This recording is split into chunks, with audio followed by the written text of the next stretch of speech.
Les Contes d'Hoffmann, opéra fantastique d'Offenbach, créé à Paris en 1881, narre les aventures sentimentales de ce jeune poète en quête de la femme idéale.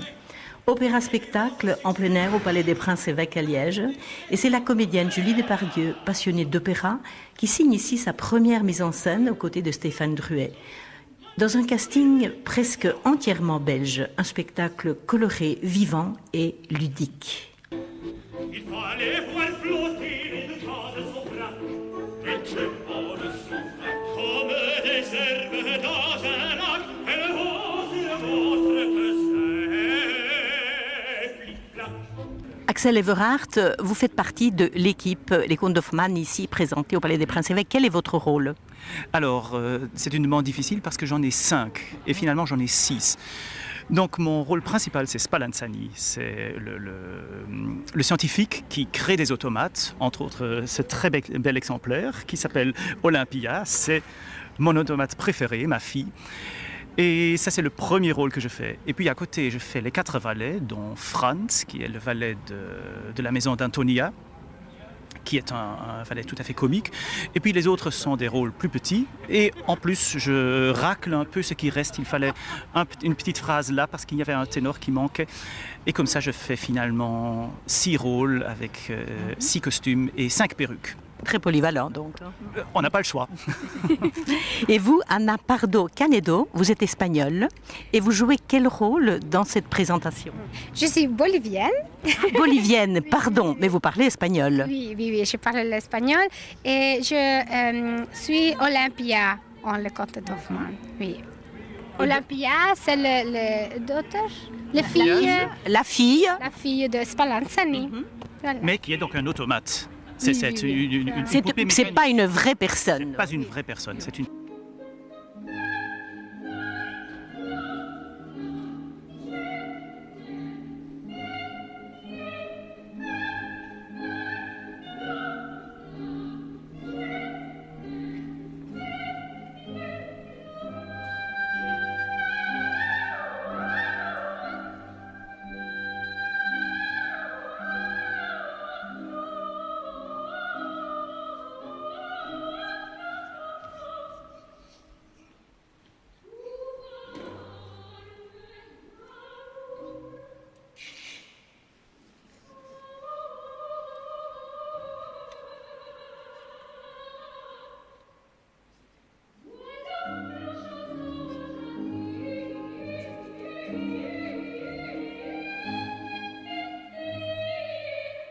Matteo Pirola, vous êtes chef de chœur et pianiste dans ce spectacle des Contes d'Hoffmann ici au Palais des Princes-Évêques.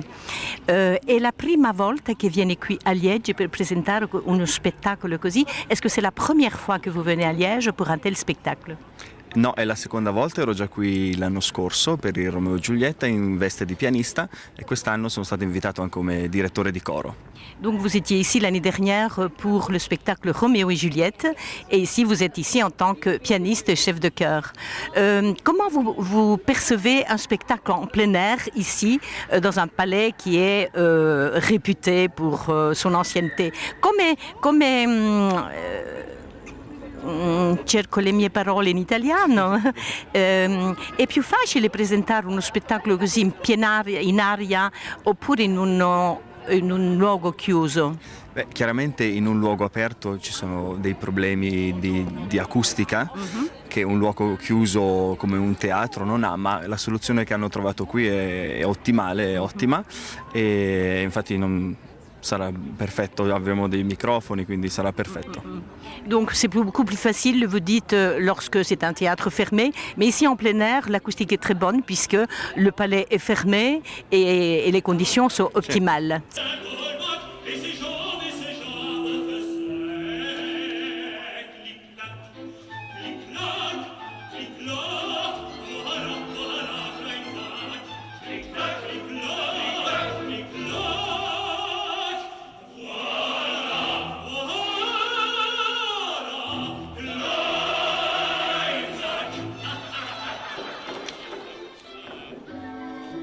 Lise, vous êtes en pleine préparation pour la présentation des contes d'Hoffmann ici au Palais des Princes-Évêques à Liège. Quel est votre rôle dans ce spectacle?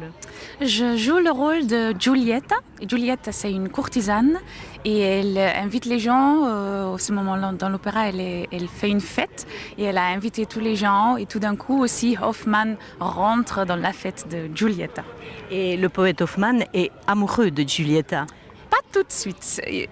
Ça prend un peu de temps. Giulietta doit faire un peu elle doit utiliser ses charmes et tout ça. Mais lui, il chante pour elle. Et il est assez vite convaincu des charmes de Giulietta. Oui. Dans ce spectacle, c'est un casting pratiquement belge.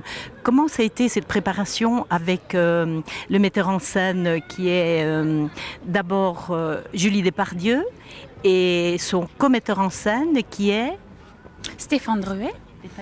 Oui. Comment ça s'est passé? Ça passait très bien. On avait d'abord reçu déjà le DVD avant qu'on commençait avec les répétitions pour voir comment s'est passé le spectacle en France.